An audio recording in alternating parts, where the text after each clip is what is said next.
Yeah. Well, so dark triad guys are often very charming. High dark triad guys put themselves in the center of attention. They're often very charismatic. They uh, they have verve. They tell stories in front of the group, and so those are all cues to status. Women are attracted to status. Also, the risk taking. So these guys are risk takers. So they have the confidence, and that's another thing women are attracted to, as you well know, is self confidence.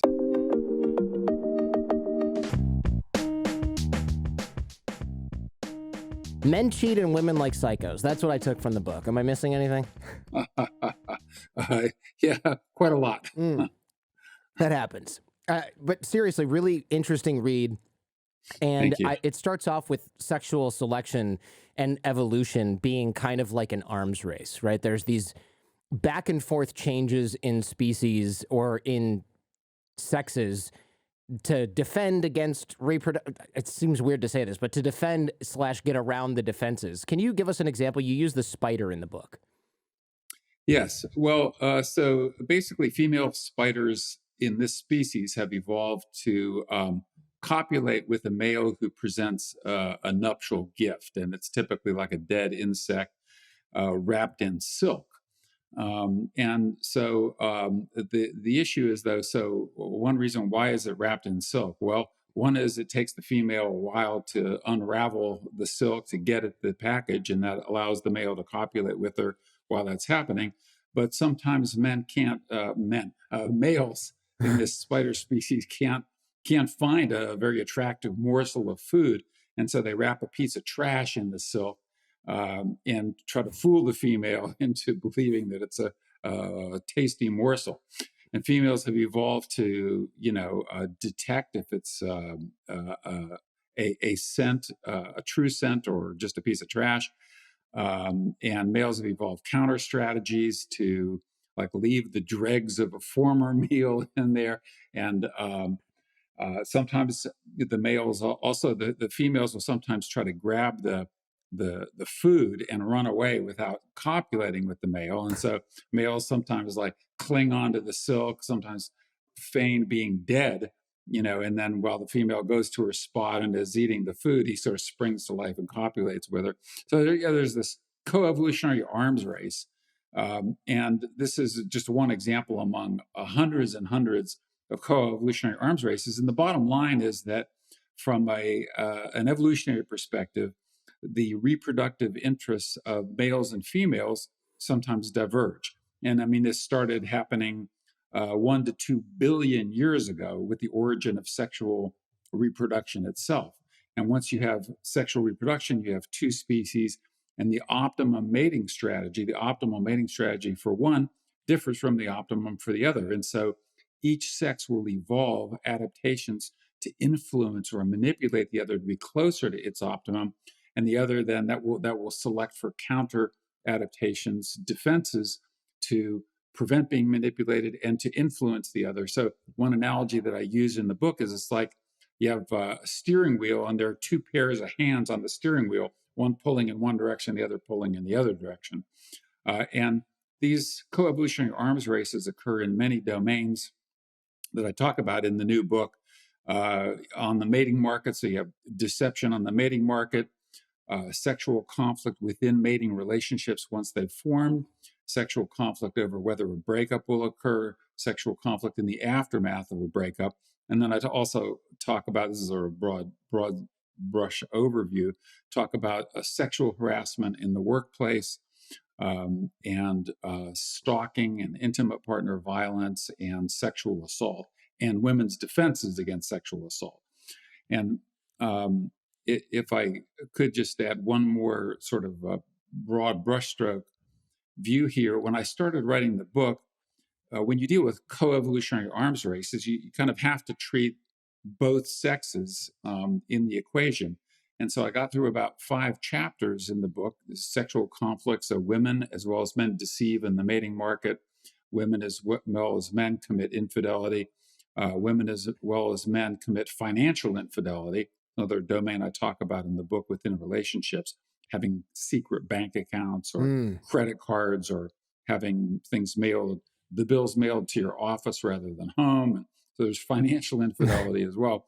Uh, but through the second half of the book, when you get to the more extreme forms of sexual conflict, where you're bypassing female choice, so things like sexual harassment, intimate partner violence, stalking, and sexual assault, where you're, men more and more tend to have a monopoly on these, um, forms of sexual violence that bypass female choice. And so more and more, as I got to the more extreme examples, I had to treat males as the offenders and females the defenses that females have evolved to prevent their female choice from being bypassed.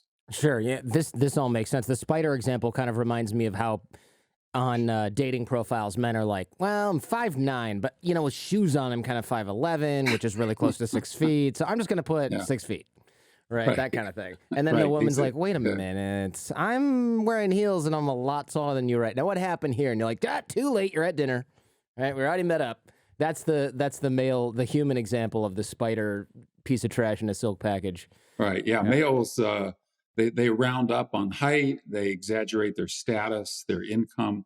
But women do it as well. I mean, women shave off about 15 pounds off of their weight. And then both sexes, of course, post photographs that are not, let's say, representative of what they actually look like. Yeah. So, and they're, yeah, I definitely remember a few of those dates when I was single where I'm like, okay, you neglected to tell me that you were actually, under 5 feet tall. Like that was not that it mattered to me that much, but it's like, you might want to, that's kind of a thing that you might want to throw out there when you're 4'8". Okay. Guys rent Ferraris and then just let everyone think it's their car. And then they hang out at their villa. That's not their villa. It's their friends. And it's like, oh, just hanging out at my villa. Well, it's not mine, but I can use it anytime I want. So it's kind of mine. Not anytime I want. It belongs to my friend's cousin, but like pretty much anytime I want, right? There's a lot of right. rounding going on there. Yes, yeah, Um, indeed. I tell a story in the book where I was giving a talk in LA and my host picked me up in his Lamborghini. And the second he pulled up to the curb, all the baggage handlers all came out and wanted to take selfies of themselves with the Lamborghini. And I don't know, if they went posted those on Facebook or on their internet dating accounts, but you get that.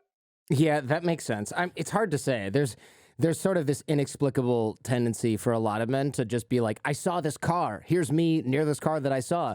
But you're right. It's the subtext is I have access to this car in some way, right? Otherwise, what's the point? That you just saw something that I can find on Google? It doesn't really make a lot of kind of logical sense if you don't if you're not assuming there's a nexus there that they want other people to assume, even if they're not even thinking about it consciously. I wonder what you think. Is that kind of behavior so hardwired in us that even though these baggage handlers and guys who are working at the airport may not be posting it on their dating profile, they're just like, I want a selfie with that car, and it's just, I don't know why. They're not thinking about why. They're not thinking about how they're going to use it. It's just like a thing where they go, status symbol. Let me put myself in the same frame. Yeah, yeah. I'm sure that for some, it's like that. And then for some, once you have those photos, you say, I'm creating an internet dating profile. This looks like a nice photo. I think I'll put that one up, you know? Yeah, right. It just So, so happens that I happen to have this in my favorites saved. Yeah. right. I thought it was interesting. This is a little bit of a tangent here. I thought it was interesting how alcohol in women is metabolized differently and creates an expectation of bonding. Can you speak to that a little bit? I think a lot of women are going to rethink their one night stands when they hear this, but I just never had heard this before. Yeah. Well, there are a couple things. One is that alcohol affects women more severely than men, even correcting for body weight. So it's not just body weight. Different women are more sensitive to alcohol. But the second thing is it appears to release chemicals that are related to the bonding, the emotional bonding adaptation. And so women have alcohol, then they engage in sex, and they feel at that time that there's this strong relationship occurring or the start of a relationship when it is in fact not. It's the alcohol fooling their brains into believing that it exists. And I remember when I wrote my first book, The Evolution of Desire: Strategies of Human Mating, I had this whole section on, on the importance of food and meat and feeding the woman and so forth. And I gave it to one of my graduate students who circled that, and he said, "The David, meat is neat, but liquor is quicker." Cringe. Yeah. Yeah, cringe. It's doesn't put men in a good light, but we No. know this. This is a strategy men use on in fraternities and university campuses.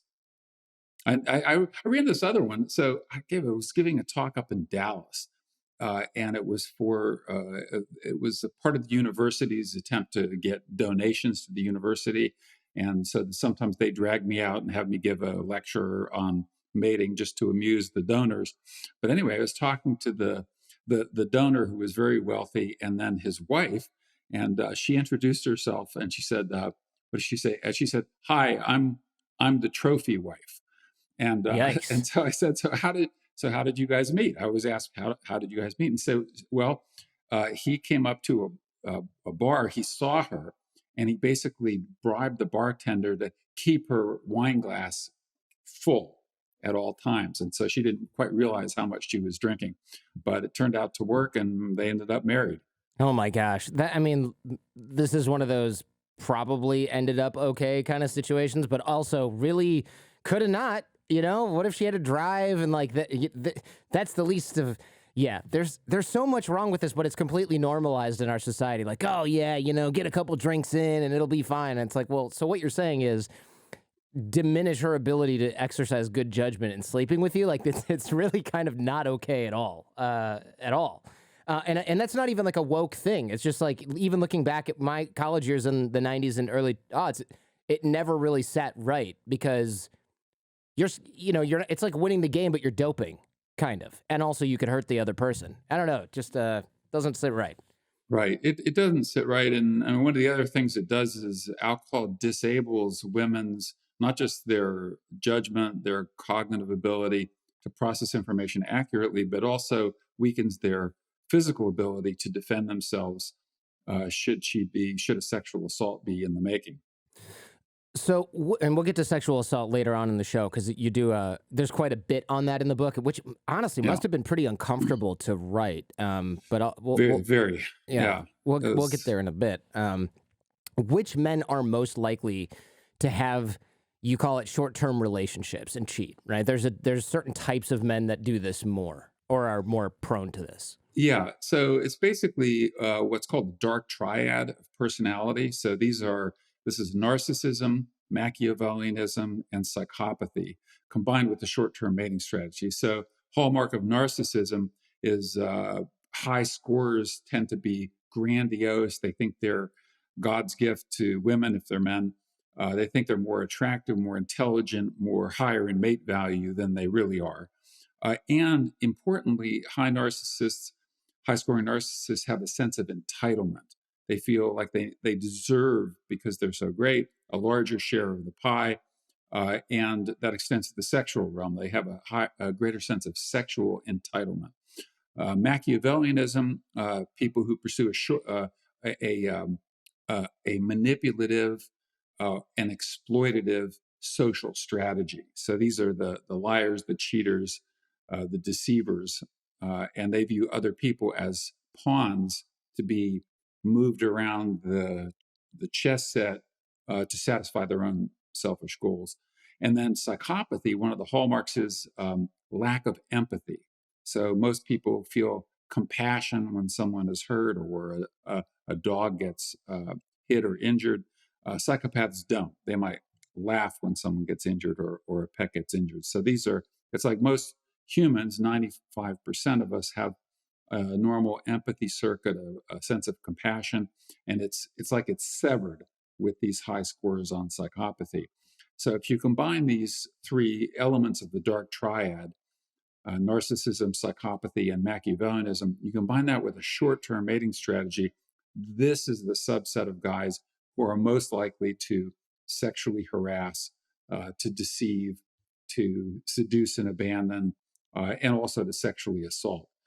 And so that's one of the things that I hope people, they don't, my book is not a book of male bashing. So it's not all men. Most men, I think, things like sexual harassment or sexual coercion to be morally abhorrent and would never engage in any actions like that. But this subset of men, high dark triad men pursuing a short-term mating strategy, they're the ones who are serial harassers and serial coercers. We see a lot of this in the media right now. Which do you think, this is a little bit off topic. You didn't talk about this in the book, but I'm wondering, do you think that there is a stronger presence of dark triad traits in people that make it to the top of politics in the media? Or are we just hearing about those particular instances because those people are at the top of politics in the media? Yeah, that's a great question, and I don't know. I mean, it's possible. I mean, that people who are high on dark triad do seek out positions of status and leadership and so forth, and so they might be, in fact, overrepresented among politicians and other forms of leaders. But I think it is interesting that those who have hit the media are kind of classic examples of this dark triad, like Harvey Weinstein, or Jeffrey Epstein, uh, classic examples of manipulative, narcissistic, and have zero empathy for the harm that they're inflicting on their sexual victims. So, and it's I think interesting to note also that this kind of makes my point of the serial harassers and serial sexual assaulters. So you have a small percentage of men committing the large majority of these acts of sexual violence, which fundamentally bypass female choice. And Hmm. that's one of the things that unites all these different forms of sexual conflict that I talk about in the book is female choice is like the number one law of mating. That is, Hmm. women have evolved the desire to choose when, where, with whom, and under what circumstances they have sex. And these male uh, efforts like sexual harassment, sexual assault, stalking, intimate partner violence basically function to bypass female choice, or that's what they're aimed at.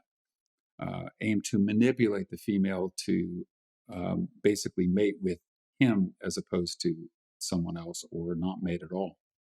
I want to talk as well about the power dynamics, right? So if someone gets more wealthy or their status goes up or their career takes off and they get famous for, I don't know, they do a big podcast or something, right? Are these people Yeah.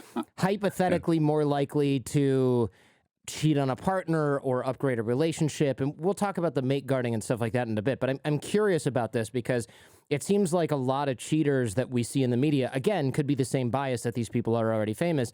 But it just seems like these guys can't help themselves. These politicians, these people who are talk show hosts on TV, it's like they just can't keep it in their pants. Yeah, yeah. Well, there is. I mean, this gets to the issue of mate value discrepancy.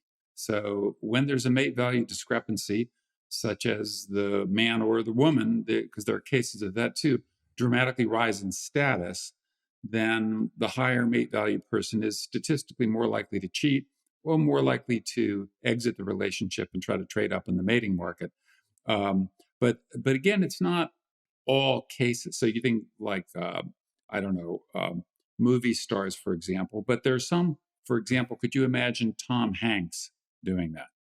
No, No. but it always surprises us, right? Like Yeah, it can surprise us. yeah. Yeah, Like it comes out of nowhere where you're like, oh, that guy would never do that. And it's like, oh, I mean, look at Bill Cosby, right? Like this was the quintessential, like, oh, he's like a respectable guy. He's got an right. education degree. And it turns out Family he was just man. a total scumbag the whole time. Yeah, yeah, yeah. That one was baffling. Yeah. In part because the action was so discrepant from the reputation. Whereas Harvey Weinstein, it's like another famous example. He had a reputation. I mean, it was widely known that, I mean, seasoned actresses warned up and coming actresses, just make sure you don't be alone with him.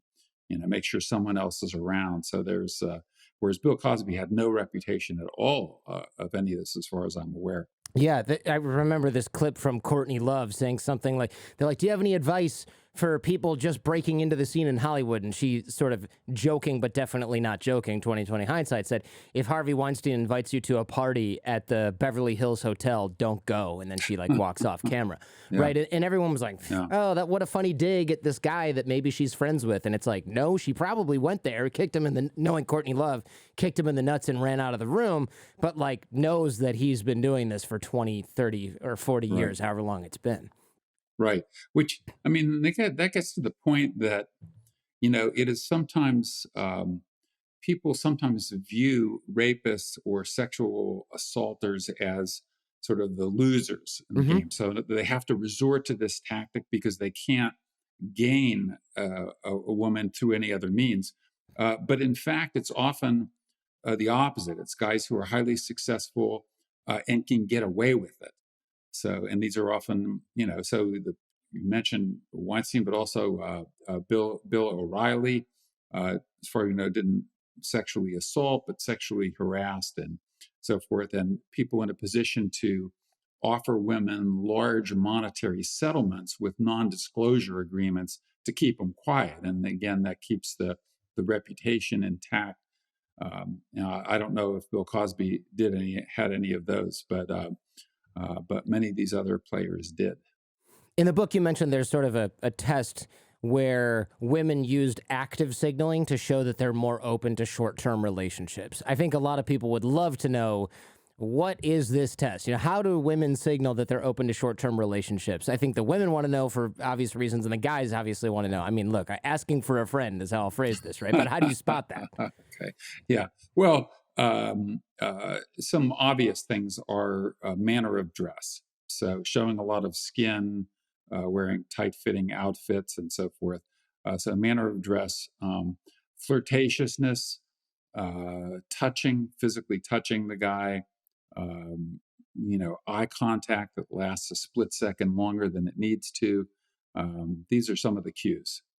What about people who say, look, this is patriarchal nonsense. Women should be able to dress however they want. Just because she's showing off skin or wearing tight clothes doesn't mean she's open to short-term relationships. I'm sure you hear that all the time. Yeah. Well, I mean, in an ideal world, people should be allowed to dress however they want and act however they want. Within, say your rights stop when, your fist starts to approach my face. But we don't live in that ideal world. We live in a world where there are real victims of sexual assault and sexual harassment. And so people need to know the statistical predictors of which men are likely to do it and the circumstances in which they're likely to do it. So if I don't know if you have a daughter, but one on the way, another few months. So I have a daughter, and I sure want her to know this information because I don't want her as her father to get sexually assaulted. Sure. So the notion that we can just somehow ignore all of these cues and pretend that we live in an ideal world. No, maybe we'll get there at some point.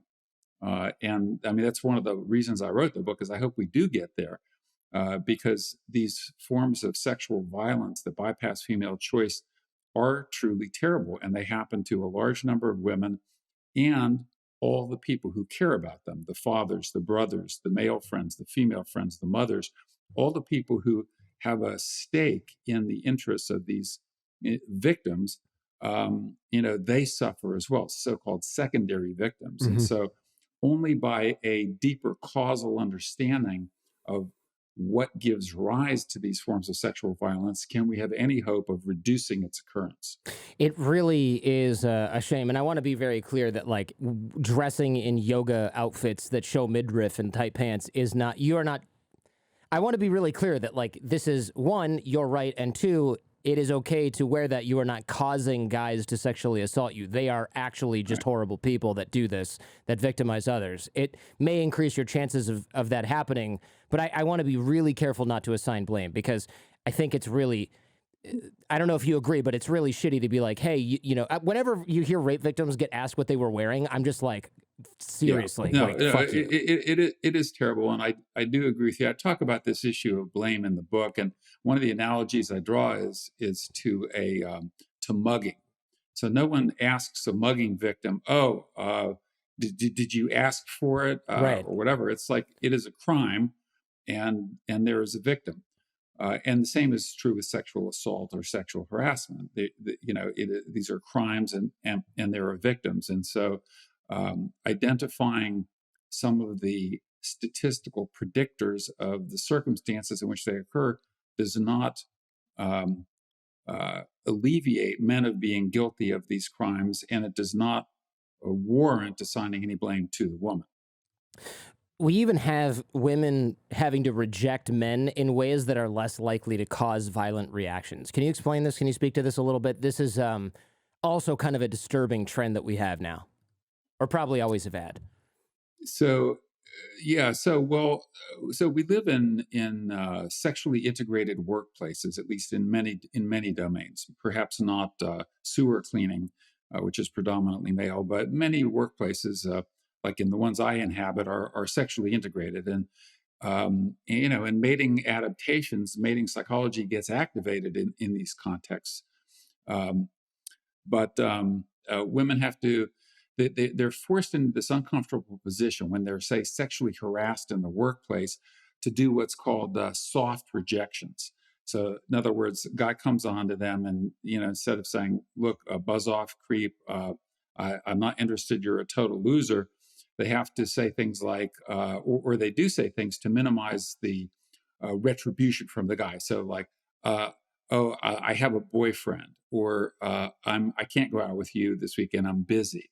And so they do things that try to minimize the revenge or retribution that they might get from that rejection, because guys feel angry when they get rejected. I mean, even go back to the song, the Doors. I don't know if you may be too young to remember this group, Jim Morrison and the Sure. Doors. Yeah. Come on, man. I'm But 41. anyway, yeah, I know. But there's a line in one of the, I think it's on the Strange Days album, where it's women seem wicked when you're unwanted. Mm. And it's men develop this anger to being sexually rejected, and so women are kind of forced in this position in the workplace of having to minimize that anger, because if the guy's a boss or even a coworker, men do act with vengeance sometimes. And so but unfortunately, these soft rejections also sometimes invite further come on. So, like, well, you're busy this weekend. How about next weekend? Or you have a boyfriend. Is he in town right now? And so the soft rejections sometimes don't have the effect of shutting them down entirely, but it's just a really unfortunate bind that this puts women in the workplace in.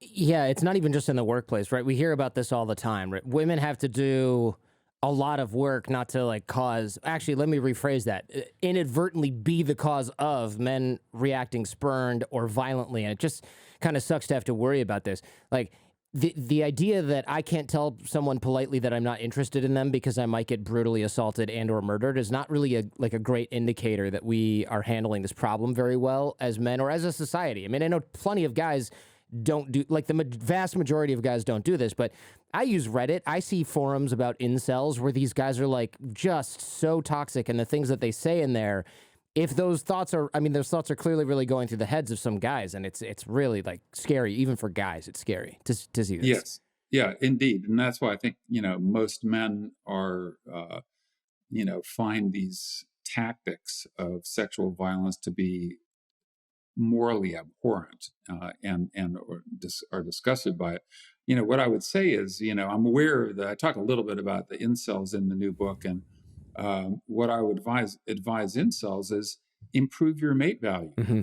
So incel being involuntarily celibate, they sometimes get very angry that they're attracted to women who are not attracted to them. Um, but hey, improve your mate value. The fact is that women desire many different attributes in potential mates, not just physical appearance, but also health, physical fitness, dependable personality, emotional stability. Is the guy there, in times of need and so forth, as well as social status. And so these are things that are to some degree under individual control. And so you can improve your mate value and make yourself more attractive to women rather than just stewing and getting angry about the fact that women don't want you. And in some cases, some of these incels lack social skills. Yeah. So, men, unfortunately, men more than women tend to be on the ASPE side, the spectrum side of Hmm. the disorders, psychological disorders. And so one of the features of this is failure of mind reading. So these guys are especially bad at correctly inferring the wants, desires, and so beliefs of the opposite sex. And so, but those things can be learned as well. Social skills can be learned. More accurate mind reading can be learned. And that's actually one of the goals of the book is, the fact is, as unpleasant as this might be to some, male and female sexual psychologies are fundamentally different. And failure to appreciate the fact that they're different or understand that they're different and the ways in which they're different causes a lot of failures of cross-sex mind reading. So you have things like dick pics, guys sending dick Yeah. pics to women, Yeah. and they think somehow a woman's going to be turned on by this. Now, of course, we know men do find attractive and are sexually aroused by decontextualized images of women's breasts and genitals and so forth, and they think somehow women are going to be turned on by the decontextualized dick pic, and they're not. Most women find them just gross. And so this is like an example of a profound failure of mind reading. That's a really good example of this. I mean, there are so many. I don't know if you recall. We've had conversations in the past few years. I used to run a business literally teaching guys, not necessarily incels, of course, but like guys how to improve mate value, social status without just becoming more wealthy or getting a six pack, for example. And one of the main concepts, I mean, I did it for 11 years. One of the main concepts was the mistaken idea that men and women think alike. And we don't really see this, right? Because we're inside the jar. So we can't really say, like, okay, this is how women think and this is how men think. We just think, well, all humans think alike. So, of course, if I like this, other people are going to like this. Or if I respond to this, other people are going to respond to this. And it causes a lot of frustration. I mean, it's not just the dick pics, but it's also the idea that certain status symbols might mean certain things to one gender or sex and not the other. And it just drives people absolutely insane, sometimes to violence, as we just sort of hinted at here. Yeah, but yeah, I think that's precisely it. That we're in some profound way we're stuck in the interiors of our own minds and brains, and we have to make inferences about what's going on in the minds and brains of other people. And if those other people are members of the opposite sex, you need to have some knowledge about that, and that these other minds and brains, when it comes to sex and sexual psychology, are fundamentally different. But we now know a lot about the ways in which they are different, and so I think that chasm can be bridged to some degree, and it's not just men who are off, by the way. Women are off as well. Yeah. Women don't fully understand how different male sexual psychology is from their own. Have you ever done? I've read this somewhere. A friend of a friend is a trans male, so used to be a woman and is now a man. And he told me that he now, after taking hormones for like a decade and things like that, he now is like, oh, I get why guys are so obsessed with sex. Like, this is not a hobby. It's not something you really like. It is like a biological imperative. You wake up in the morning and you feel like you need it so bad you can't even function sometimes. And so this has been triggered in his brain by the amounts of male hormones that he's been taking for so long. I mean, he's facial hair now, so it's the full gamut. And he just was sort of chuckling with me. And I was like, now you know how probably not even a teenage boy feels. Like, turn it up to 11 and that's a teenage boy. You're an adult. Right. It calms down a little. I don't know what's going on with the hormones in the brain because we can't compare the meter, so to speak. But imagine like this, but all day, and you're in front of women who are your age in high school, and it's just 24/7. Like, how are you doing your math homework, right? You're not. Right. Yeah, I know. And that's why, I mean, I think this desire for sexual variety and the cranked up libido, cranked up sex drive, the responsiveness, sexual responsiveness to visual cues, which we're bombarded with every day. Um, these are not blessings. I actually got an email recently from an 85-year-old guy. So this guy's 85, and he said, after reading my book, that he understood. He said his brain tortures him every day. He's walking down the street, and the 6 women he passes, his brain tortures him by evaluating them on how sexually attractive they are. And he's 85, probably can't do Right. anything about it. But it's like, so this isn't a blessing that guys are have a sexual psychology that is so obsessed with sex and with the visual cues that we're bombarded by.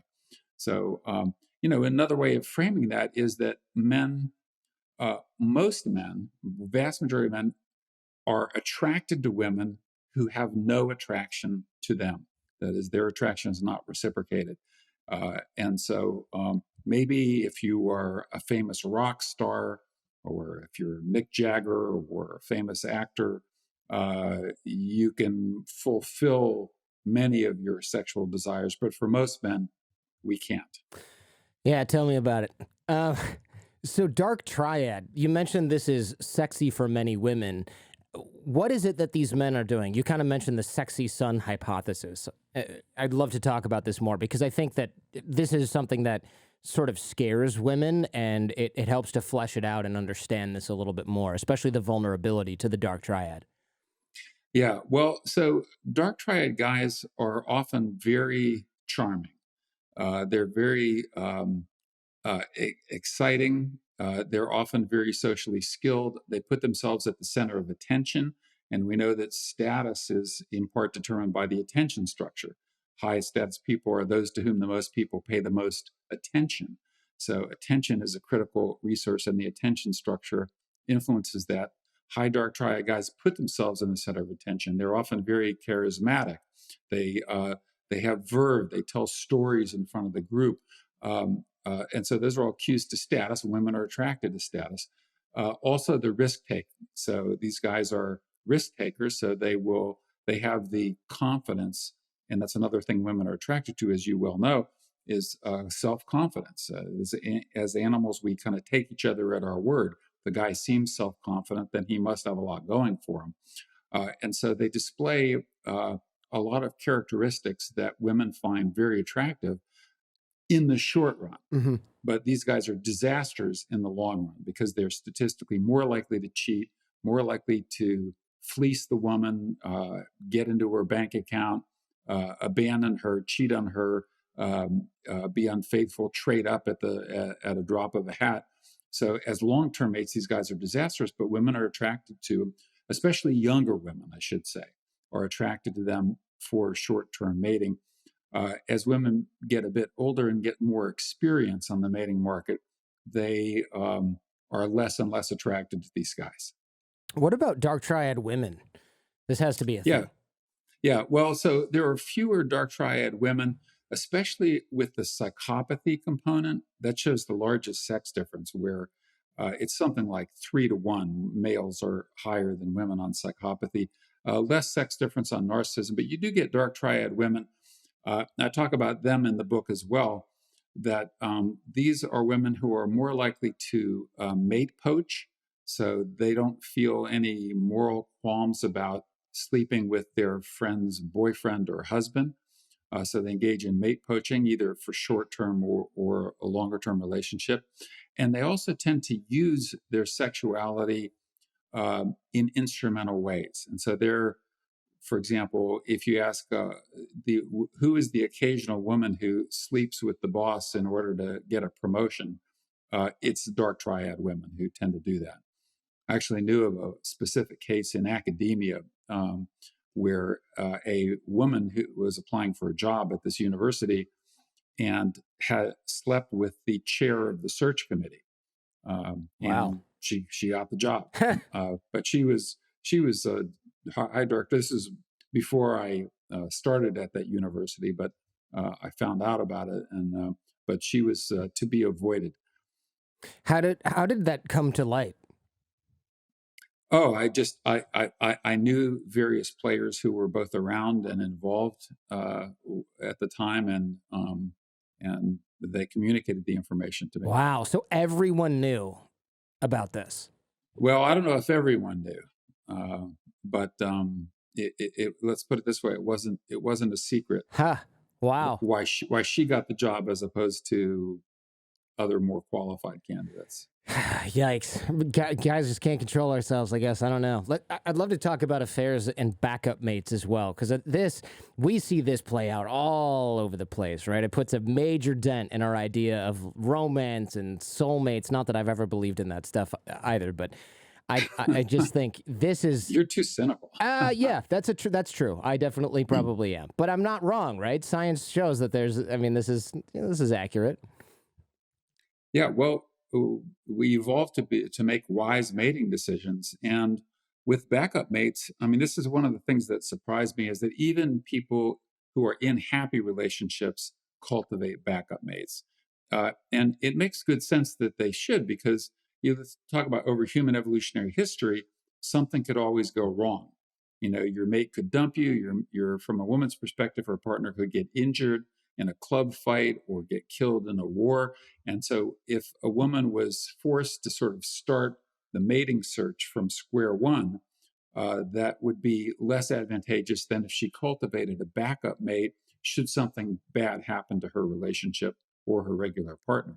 And so I think it's a wise strategy. We don't think about it. Maybe disturbing to men to think, oh, my girlfriend or wife is actually cultivating a backup potential mate. Oh, he's just a friend. But it's subconscious too, right? It's not necessarily like, Yeah. okay, if my husband croaks, I'm going after the Right. attorney. Not at all. Not at all. You do see it play out though, right? Like you have, I don't want to mention other people who've been on this show, but you see people and they've been researching for like 40 years, and then their partner who's researching with them passes away, and then now they're like partnered up with that guy's wife, and you're like, okay, it could look bad, but it could just be that they were all very close, and then when this guy passed away, it's like, well, who's my backup mate? I'm not going out to the club. I'm 65 years old.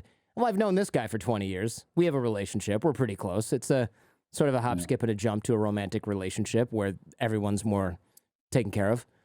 Yes. Yeah. I've seen that a number of times as well.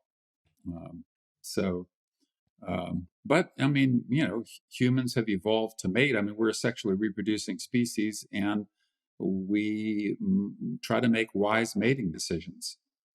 So I mean, that's one. We don't always succeed, but in some sense, I mean, we are all evolutionary success stories. We've descended from a long and unbroken line of ancestors, each of whom succeeded in attracting a mate and having sex with a mate and doing enough stuff to produce a child and raise that child to reproductive age. And so, as descendants of these successful ancestors, we carry with us the mating wisdom that led to their success. These include tactics of attraction to backup mates, to mate switching, to divesting themselves of a cost inflicting mate ejection tactics. It's interesting, but also probably makes being an incel that much harder, right? Like, oh, there's only a few 100,000 generations of your people being able to do this, and you're the last. You're the guy who can't. I mean, one of the problems in the modern environment has to do with sex ratio. So ancestrally, and we know this from small hunter-gatherer groups, as many as 35% of men died in warfare and other activities. So the mortality rate among males is much higher ancestrally. And we know that men are more susceptible to diseases of a variety of sorts from the moment of conception all the way up through, I think the sexes converge around 80 or so.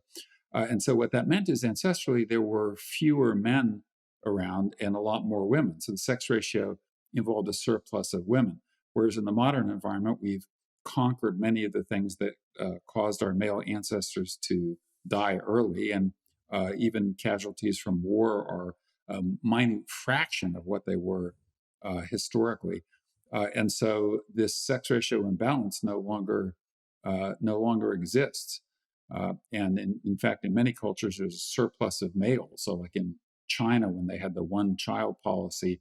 All of a sudden, there's this whole generation, because they favored male children, this whole generation of males, and there aren't enough women to go around. Yeah, I follow this quite a bit, and there's like parks where older people will stand in the park with a picture of their son and a little bit of resume data, and other people who have an unmarried woman will walk around and be like, "Oh, okay, yeah, he seems all right." And it's like I hear from some of these guys who are involved in this who are single and in China, and they are looking at it's pretty dismal, right? Like you can be a employed guy who's graduated from a university and your grandma is trying to marry you off to somebody that you would never even look at twice, who's just way if in a 50-50 society with the equal number of males and females would never be even remotely in your league. Like you would never Yeah. bother. And they're like, this is your choice. There are villages where there are like 3 women and 50 men, Right. ratios where in sort of small town China. And the guys have just decided it's never going to happen. It's impossible. Yeah.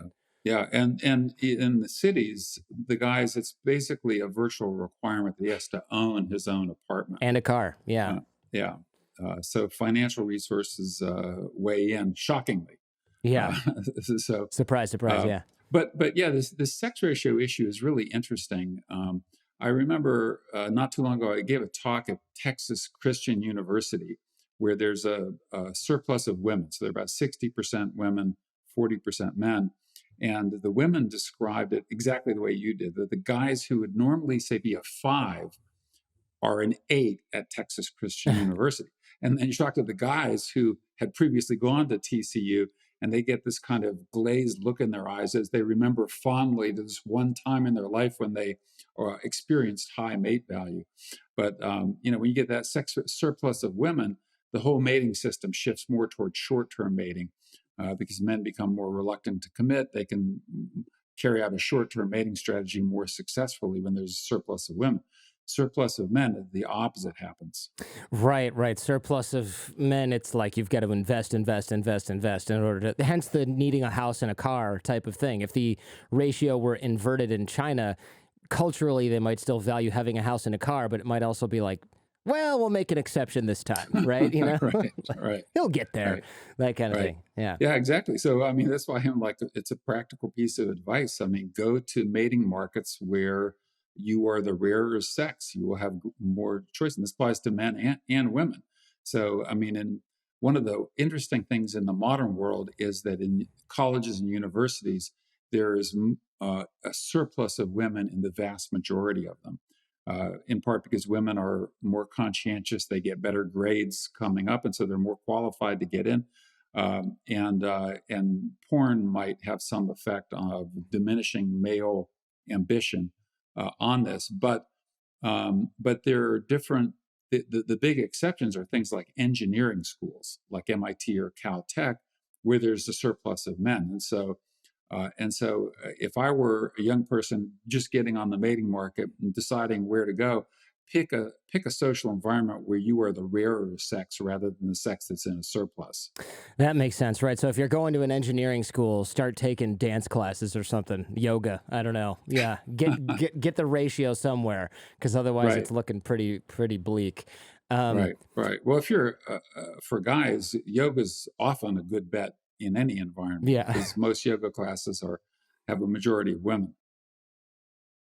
Hey, if you like what you're hearing and seeing, check out the Jordan Harbinger Show podcast feed. There's a lot more just like this. You can find the Jordan Harbinger Show in Apple Podcasts, Spotify, or wherever you get your podcasts. Now, back to the show. So let's talk about why men and women have affairs. I think for men, we talked about this a little bit before, right? Variety is just kind of a biological imperative.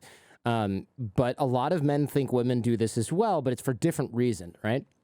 Yeah, absolutely. So one hallmark of that is studies that have asked people, well, why did you have an affair? And for men, something like 70%, it is like because she was there. It was just different. It was a physical thing.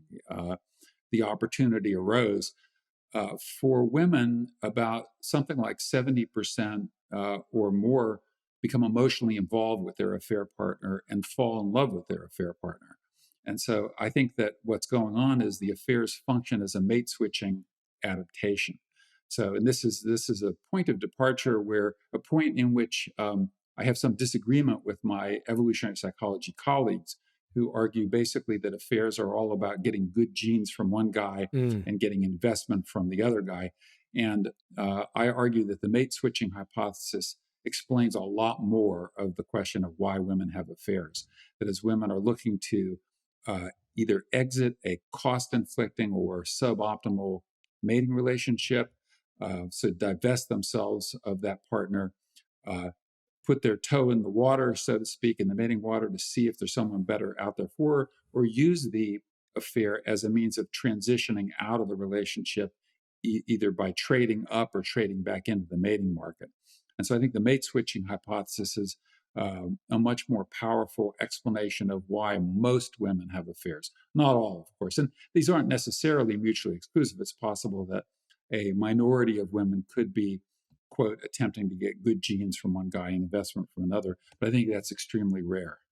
And we see this sort of biological evolutionary reason why men have a double standard when it comes to cheating, right? Because many men who are in affairs are actually happy in their marriage. Am I right on this? Yes. And they're Yeah. as If you happy look as at those who men, don't engage in affairs. yeah. If you look at compare men who have affairs with men who don't have affairs, there's no difference in how happy they are with their marriage. I found this interesting because, of course, like the primary concern that I feel like even many therapists say is like, what are you not satisfied about at home? And it's like that just totally misses the point, that a lot of it has to do with, like you said, opportunity or variety.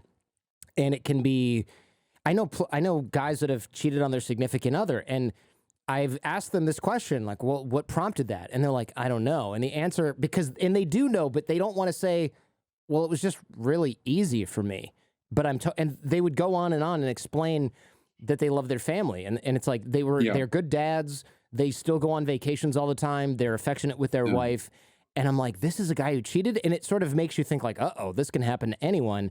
But it is surprising. But once you understand that that they're still just as happy in their relationship, it makes more sense, because I'm thinking, wow, look at him just fake it right there. But it's like, it's not fake. He just No, wanted and an opportunity. not And it at was there. all. And this is why the mind, our mating minds have a number of different components, and you can be totally in love with your wife and a total family man, and also you have this other thing called Mm. desire for sexual variety, and those are not incompatible. They might seem logically inconsistent, but because they're different adaptations, they're psychologically consistent. What about jealousy, right? Speaking of having affairs and the biological evolutionary reason why, because of course women don't want their man to cheat and men don't want their women to cheat, but it's completely, they're aiming at different things, right? Like in the book, you mentioned that if a woman has an emotional affair, guys are concerned, but they're not nearly as concerned with if she ends up sleeping with someone else, whereas it's the reverse Right. for women, or the inverse. Yeah, exactly. So, I mean, both sexes are equally jealous, but the focus for women tends to be on. I mean, this is illustrated by a former student of mine. Actually, did this very cool study where he looked at verbal interrogations when someone discovered that their partner, might be cheating, and the question women want to know is, "Do you love her?" And the question men want to know is, "Did you have sex with her?" Uh-huh. Of course, they don't necessarily phrase it quite that way. Sure. So, but this, from an evolutionary perspective, this has to do with the problem of paternity uncertainty. That is because fertilization occurs within the woman, not within the man. Woman is 100% certain she's the mother. Men are never 100% certain. They can't be, unless the woman's under lock and key Mm. by a phalanx of eunuchs, guarded by a phalanx of eunuchs 24 hours a day. Men can never be sure. And we know that there is some uh, rate of genetic cuckoldry that exists in the modern environment, and probably it was a bit higher throughout human evolutionary history. That makes sense. Yeah. And I mean, we see some societies that are structured like that, where the women live in a particular part of the house with the blacked out windows and can't go outside without a male relative. I mean, that's probably why that exists. It's got to be. Yeah, yeah. The male efforts to keep women to guard their sexuality. I mean, female sexuality is an extraordinarily valuable reproductive resource, and men have evolved to try to gain access to that resource, and then when they do, to try to control it and prevent other men from gaining access to it. That may sound clinical and sterile and harsh and whatever, but that these are the selective forces that have given rise to our sexual psychology, including sexual jealousy. You mentioned in the book that high scoring dark triad are more guarding and more vigilant when it comes to mate guarding. So I'm wondering, is high mate guarding, so sort of the inverse also true, that like high mate guarding from a boyfriend or husband, is that a major red flag and or indicator of dark triad, or does that kind of only go in one direction? Uh, my suspicion is it only goes in one direction because there are many causes of intense mate guarding. Okay. Mate value So, for, discrepancy. yeah, like a mate value discrepancy with the lower mate value partner doing more intense mate guarding, and so it's not an invariant flag of dark triad. It seems like, well, of course, you'd want to pay attention to those things either way, right? Because if you've got a mate value discrepancy, do you find that people can ignore those in relationships? I know you're not a therapist, but do you find that people can ignore those in relationships, or does it just kind of always creep up at some point? I don't know. I think it's probably always there, either in the foreground or the background, Hmm. and it might be expressed in the sense of, oh, I'm just not as happy with this relationship as I used to be, Mm. and that could be an indicator of it. And so and these things don't necessarily have to be consciously calculated, and people don't necessarily think in these terms like, oh, I'm an 8 and my partner's a 6, or they used to be an 8, but my partner's decreased in mate value over the last 5 years. And so I want to divest myself of them and see if I can trade up in the mating market. No, we don't think that way. I'm just unhappy with this mating relationship. It's not working for me anymore. And so we're not aware of the underlying mating dynamics and reproductive logic of these phenomena, It's interesting. unless you study it for a living, in Sure. which case Yeah. No. Of you are. course. Of course. It's funny. My mother-in-law will tell my wife, "Look at Jordan. He's working out. Look at Jordan. He's learning Chinese. Look at Jordan. He's doing this. Like you need to also develop yourself." And it's funny because my wife does develop herself all the time, and she's got 1.5 kids, and I'm like, it's not a thing. But her mom is like kind of concerned, like, hey, you got to pay attention because you have a husband that does a lot of things and has a lot of hobbies and is always growing, and you have to grow with them, which is actually really good advice, even though Yeah. it drives my wife crazy because it's sort of misplaced in this instance. But it's funny that older folks will notice this just because probably of life experience has shown them that this is a phenomenon that occurs in their friends or their other relationships. Yeah. Your mother-in-law doesn't want a mate value discrepancy to creep in to the Right. relationship. Right, exactly. Lower mate value men probably guard more, right? Do they feel like they've lucked out getting a high status woman who's going to be hard to replace? So if they're sort of on the disadvantaged side, they might guard more. Yeah, they might garden more, and then also sometimes resort to cost-inflicting tactics like intimate partner violence if they lack the positive incentives to get her to stay in the relationship.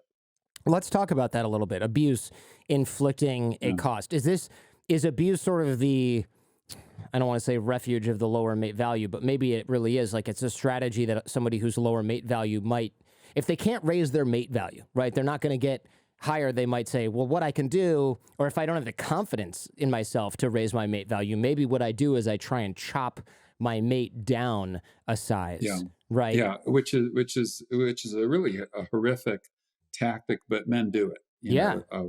through verbal abuse and physical abuse. So even things like insulting a woman's appearance. You look terrible today. Hmm. You're ugly. Your thighs are heavy. You've gotten fat. You don't take care of yourself Hmm. anymore. Attempts to undermine the woman's self-perceived mate value through verbal derogation or physical violence, and both have that effect. And it's of course tragic that they do. But one of the things that women can do is there's statistical predictors of when violence is going to occur. So if the guy starts to cut off her relationships with friends or family, if he starts to put her down verbally, like insulting her appearance, If he monitors her activity, like insists on knowing where she is at all times, she wants to go out to the grocery store, she has to let him know. These are danger signs. They're not invariant danger signs, but they're statistical predictors of the likelihood of future violence in the relationship. I found it interesting that you'd mentioned abuse invokes shame and isolation, which limits social support and makes it less likely to leave the Yeah, abuser, right? So it's not just them cutting off her relationships, it's the abuse itself causes the shame, which causes self isolation. So it's almost on like multiple fronts, right? He doesn't just have to say, "You're not going out with your friends today." He can just uh, give her a bruise that she doesn't want other people to see. So she just exactly. decides to stay home or says, "It's Yeah, not worth the fight. I don't want to even ask to go out with my friends on Friday because it's not worth the fight that happened." And you hear this a lot, right? It's not worth the conflict that's going to happen with him. So I'm just going to stay home and watch Netflix. And like that's abusive, but we don't necessarily, maybe we just think, oh, he's kind of an a-hole. We don't look at it as abuse, but really, and maybe he doesn't either, but really it is because it's designed to lower her status in right. other people's eyes. It has that function or has that effect. And you're absolutely right. So him overtly cutting off her relationships or her self isolating because she doesn't want her friends or family to see that black eye. Right. So it's like the walking on eggshells. It's almost like a dangerous cycle because once she's isolated, the abuse can actually ratchet up more. I would assume one of the antidotes, maybe not antidote, but one of the strongest protectors against abuse is having a wide social circle of support, strong family connections, things like that. Yeah, absolutely. Bodyguards. I think that this is the probably the most important defense against sexual assault and intimate partner violence, both. And historically, over evolutionary time, women did have those. They lived in extended kin groups where they had uncles, fathers, brothers, etc., who cared about them. Female friends, male friends. In the modern environment where we're sometimes isolated from other people. And this is actually especially happened during the pandemic, by the Hmm. way. There was a spike in intimate partner violence by about 20% because people are cut off from their bodyguards. But bodyguards have been critical in for women in protecting themselves against physical abuse and sexual abuse. So, yeah. So if that's one piece of advice for women, make sure you have that people who care about your welfare and keep them close. You talk about, and in the book, you talk about stalking and revenge porn as well. So revenge porn lowers mate value, right? You're basically shaming or humiliating this person. Yeah. It can be a form of mate guarding, really screwed up mate guarding, obviously. But it seems like these are just terrible strategies. But when you look at what they do, which is lower the mate value of the person that you're intending to guard, like stalking, this was really surprising for me is that the chances of you stalking someone and then ending up reproducing with them are probably low, but they're not zero, which is where a lot of stalkers find their chances of reproducing or where they estimate their chances. So it's almost like evolutionarily adaptive, right? And it also if I'm dating someone and they tell me, so I'm being stalked by this guy and he's probably going to slash your tires and he's probably going to throw a brick through your window and he's probably following me around. I don't know how he knows where I am all the time. I'm gonna have to reevaluate my relationship with this person, right? Yeah, yeah, absolutely. And yeah, and so one way to say that is that stalkers engage in what I call triadic sexual conflict. That is, they are a trying to get the woman back because they realize in part that they will never be able to replace her with a woman of equivalent mate value. But B, they're also interfering with her attempts to mate with anybody else. And exactly, guys will say, hey, I really like you, but get rid of your stalker, and then when you get rid of your stalker, call me, because that's it's a scary thing for guys as well. Hmm. So yeah, and one of the things we found in our study is, and this gets back to that fundamental mating market metric of mate value discrepancy. In our study of 2,500 stalking victims, we found that the victims of stalking tend to be much higher in mate value, and, and the stalkers tend to be much lower in mate value. And the stalkers probably realize often these are broken relationships. So these are relationships in which the woman gets together with the guy sometimes briefly, it's sometimes over for months, occasionally for years, and then breaks up with him. And the guy realizes correctly that he's not going to be able to replace her. Hmm.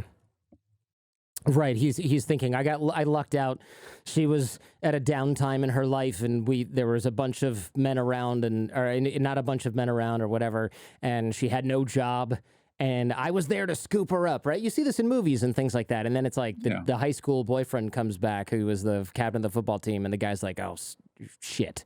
Right, like this is it. The jig is up, and then resorts to mate guarding strategies, which push her away and into the arms of the other guy because he's turning into a little bit of a creep.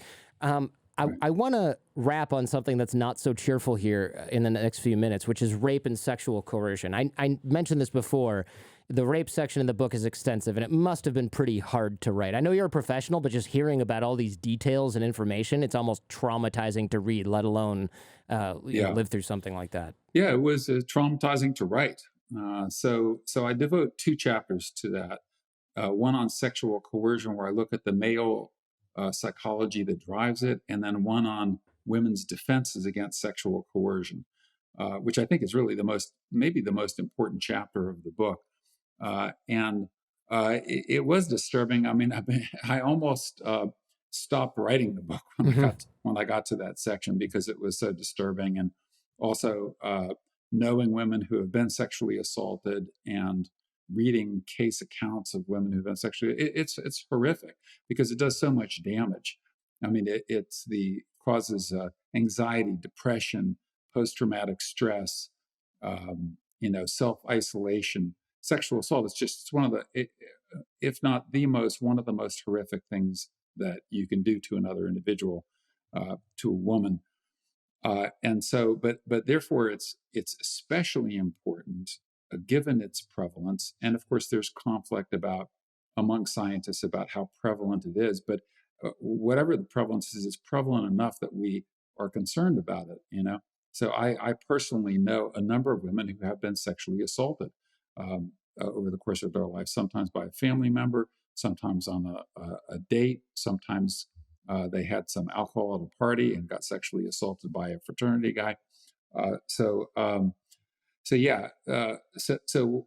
do think that it's critical that we understand the causes of it, and critical that we understand the defenses that can prevent it from occurring. And so that's why I think the chapter on women's defenses and the things that men can do also to protect women from sexual assault is critical. Without understanding these fundamental causes, we're kind of lost on it. Let's talk about some of those causes and then what men and women can do. Because I think a lot of times men view rape almost as a problem that women have that guys don't have. But I think the way that we start to get rid of this in our society is, we create systems of law and social order to get rid of sexual coercion. And we also don't say that it's only a problem for half the population, right? We kind of have to self-police a little bit. Right. But it's not a problem for just half of the population.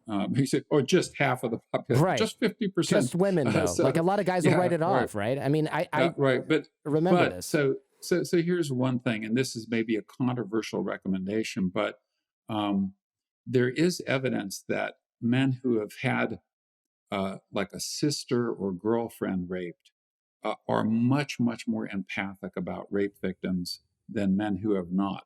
And you can see it. So this gets to this point there where men, in fact, do have sisters, daughters, mothers, girlfriends, female friends, and they care about them and they care about their welfare. And so I think even just getting people as a thought experiment to imagine someone they care about, a daughter or a sister or a girlfriend or wife getting raped, can help bridge that gap. Because I use the example in the book of that's why the last chapter is called Minding the Gap, of this enormous sex difference in our sexual psychology, where a male politician said something like, well, if a woman, it's inevitable that a woman's going to be raped, she should just lie back and enjoy it. Well, this is, of course, horrific because only a male could make a statement like that, and that reveals, in an abhorrent way, this profound mind reading gap, that males do not understand how traumatic sexual violence is to them, that bypassing a female choice.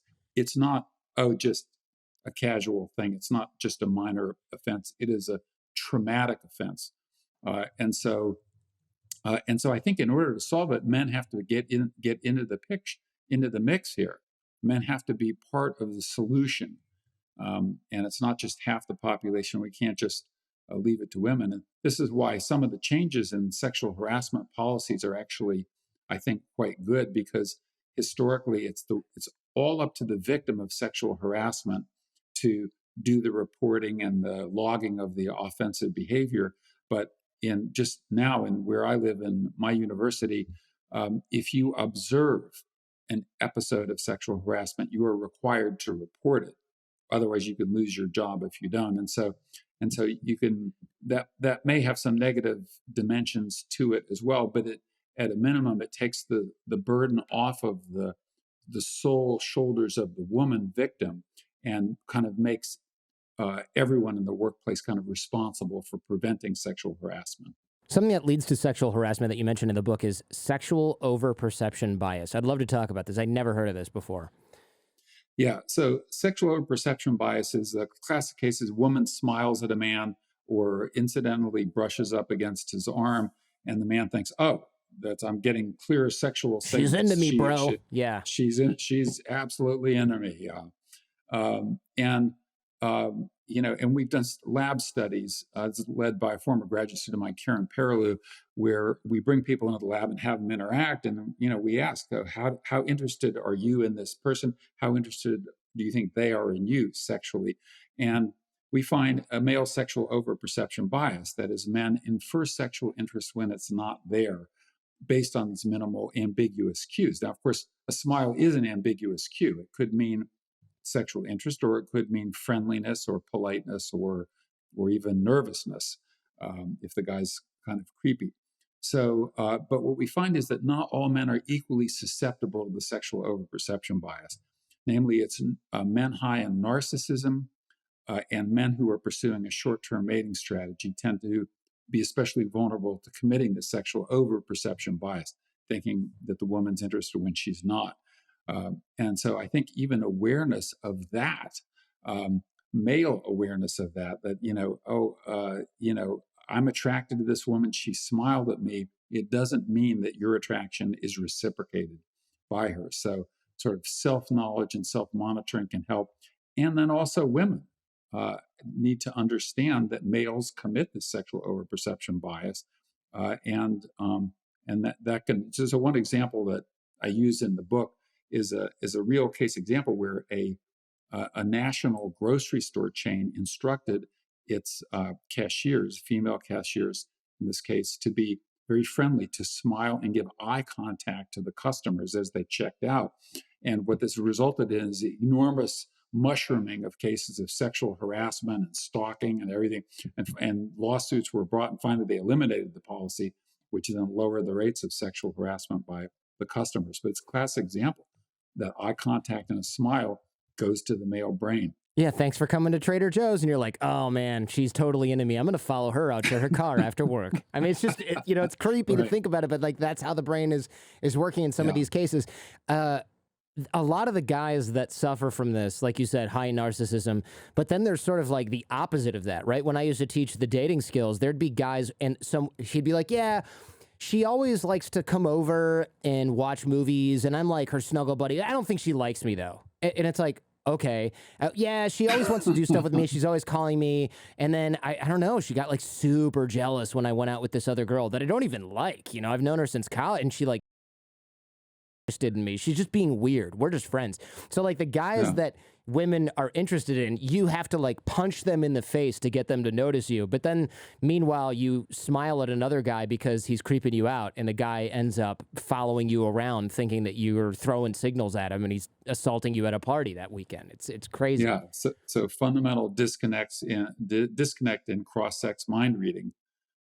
Yeah, exactly. Right. So I wonder if the guys that you're mentioning, though, are maybe a little on the spectrum side. That is, they're not reading social cues, not making correct inferences. Can be, but also I think a lot of guys who are nice and raised well, and I put that in air quotes because that can mean a lot of things, but raised well, they don't go around thinking that every woman who's nice to them wants to sleep with them, and then they overcorrect, right? They go in the complete opposite direction where they're like, well, if she is interested in me, there's a lot of risk there for me getting rejected if I'm wrong. So they just decide not to do anything, even though like they're 80%, 90% she likes me, but they're like, but what if I do something and then I'm rejected? I'm going to be humiliated. They start catastrophizing this. So they really, I think deep down, a lot of these guys do know. They just don't want to suffer any further, in many cases, humiliation socially. So they just ignore it and they bury it. And then they go, why am I having trouble dating? And it's like, well, because when a woman likes you, you're ignoring the signals. And when a woman doesn't like you, you're using that to reinforce the idea that no women like you, right? That's a serious, pervasive problem in a lot of guys of all ages who are trying to date. That's a different subject, though, of course. Now, rape is in the book. It is a very complex issue. I want to just sort of highlight that. We are not able to cover most of it here on the show because, again, it's 2 chapters. The book really does... 2 long chapters. Yeah. Long chapters, yes. Talking about, is it an evolutionary adaptation? What can be done about it? How pervasive it is. So it's really, that alone, I think, is sort of worth the price of admission if you're interested in this topic. But I know that we're running out of time here. I want to highlight, in closing here, scanning for alternative mates stays active even in happy relationships. We kind of talked about that before. I really love this concept because I think a lot of guys, especially who are married and are happy, would love to know that it's not a sign that they're with the wrong person if they're like, oh, that girl over there is kind of cute. Oh, that woman at work is really attractive. Like, I think a lot of us, we go, uh-oh, what is my subconscious trying to tell me by finding other women attractive? And the answer is, it's trying to tell you that your dongle still works. That's it. Right. Or even doesn't in the case of the 80-year-old man, right? Right. Or my evolved sexual desire is punishing me for this. It doesn't mean I don't love my wife. Right. And I think as a man, I can tell you that every guy that I know does this at some level, even if they're madly in love with their significant other. And the only exceptions are maybe like the first 3 months of a new relationship that they kind of don't have eyes for anyone else. But it's like you don't stop going to car shows just because you have your own Ferrari, I guess, is maybe how that...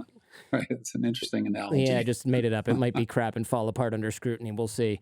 But it is good to realize that something like the male desire for sexual variety that you have as a man, it just doesn't mean anything about your relationship. It's a natural impulse. It doesn't mean anything about the state of your committed relationship. Is there anything else that I haven't asked that you think, like, I've got to get this in, this is extremely important? Yeah, well, there are a lot of things that are extremely important, but I just related to what we've just been talking about is what I talk about is the attentional adhesion. Mm-hmm. That is, men find looking at attractive women, it draws their attention, even a split second. You can talk like catch a woman walking down the street out of the corner of your eye, and it captures male attention. And their nucleus accumbens, which is a reward center in the brain, lights up. So they get rewarded for looking at attractive women. And so, in some sense, male sexual brains are set up for this kind of action, which is not necessarily a good thing or a pleasant thing to be tortured in this way. But it explains a lot. If we're getting dopamine from looking at beautiful women's faces and other things, that does explain a lot. Yes, it does. But it does. But I guess in closing, then I guess what my hope is, and this is why I wrote the book, is that what the goal is to reduce sexual conflict, between men and women, and especially of the more horrific forms of sexual violence, like sexual harassment, stalking, intimate partner violence, sexual assault.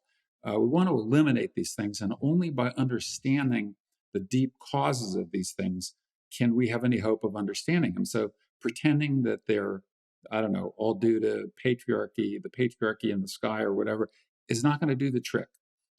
So what we need is education about the fundamental sex differences in our evolved sexual psychology. That's a starting point. Dr. David Buss, thank you very, very much. Always fascinating. Thank you, Jordan. Great talking to you.